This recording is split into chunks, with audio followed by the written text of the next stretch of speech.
Shalom everybody, hope you're doing well, hope your week was great. Beautiful day here in the land of Israel. I wish you could be here with me. Sharing a little thought on this week's Torah portion, Parshat Trumah. So, 2 weeks ago in the Torah portion we received the Torah on Har Sinai. Last week we're getting the details of many of the laws of the Torah, the ways of the Torah. And this week begins a whole nother chapter, a whole nother very important and significant theme in the Torah, and that's the building of the Mishkan.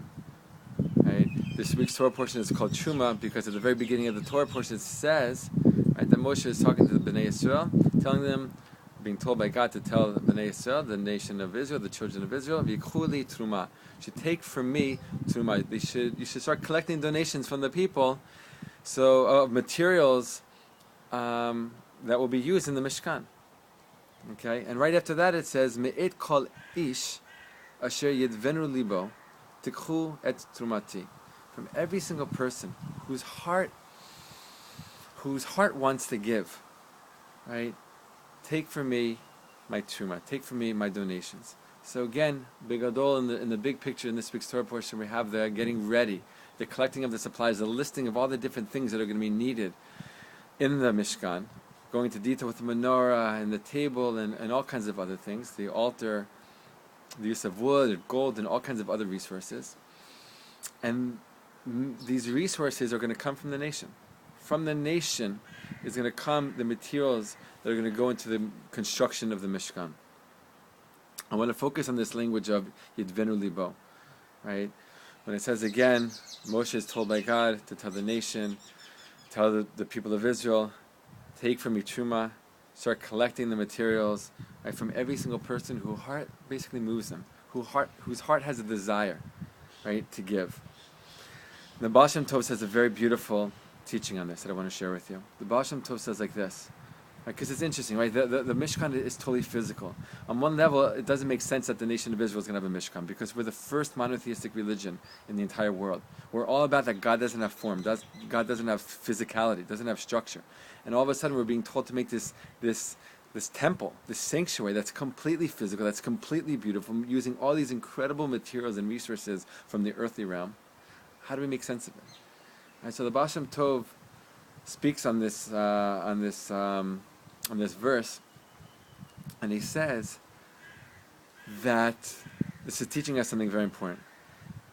Right? When it says that these materials should be taken from anyone who has the desire in his heart, it's teaching us that from all of our desires and lusts that we have for the physical world, anything that we have this, I just want that, I want to do that, right, on the physical realm, from those desires and those lusts even, right, which typically has a connotation of something not so positive, from those desires though we can learn how to desire things in the spiritual realm.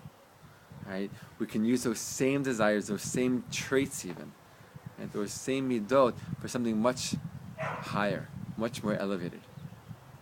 Right?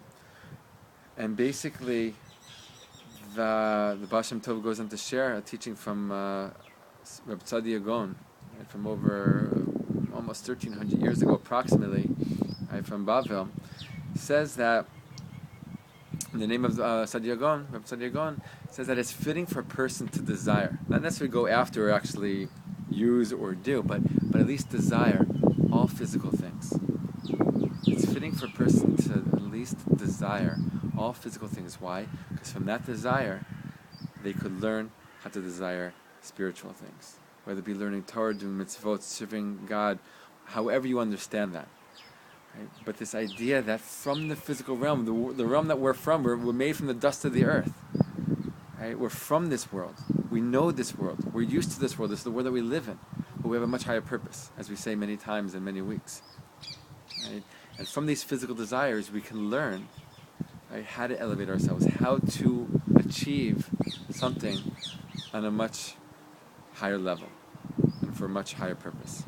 And I think all these things come together in a verse shortly after that says Vasuli Mikdash V'Shachanti B'Tocham.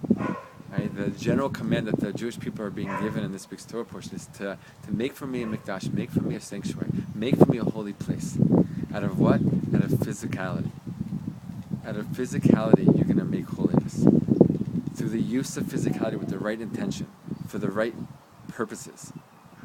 Right? with the right end goal in mind, you can and you will achieve holiness. You will be able to use the physicality for a spiritual purpose. And what will happen? V'shachanti b'tocham, and I will dwell in all of you. Not just v'shachanti b'tocho, in the mikdash that you will build, but b'tocha, meaning in all of you.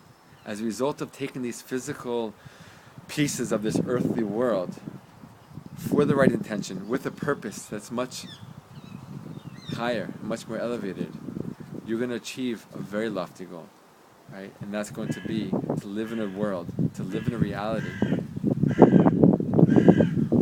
where you could feel the divine. And that's the entire purpose of the Mishkan. We're going to be talking about the Mishkan for many weeks to come as the Torah continues to teach us about it and its parts.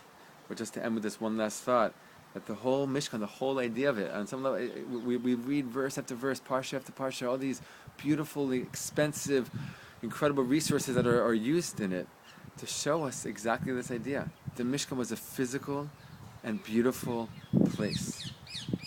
This world is a physical and beautiful world. But don't just stop at the physical.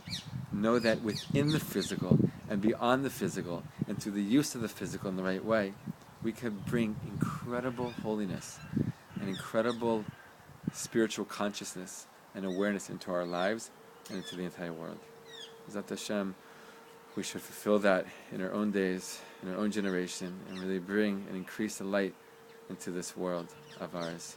We're entering into Shabbat. It's a beautiful world. There's just so many great things about it. Hope we all can see it this Shabbat and think about it and feel it. Sending love and blessings from the land of Israel. Shabbat Shalom.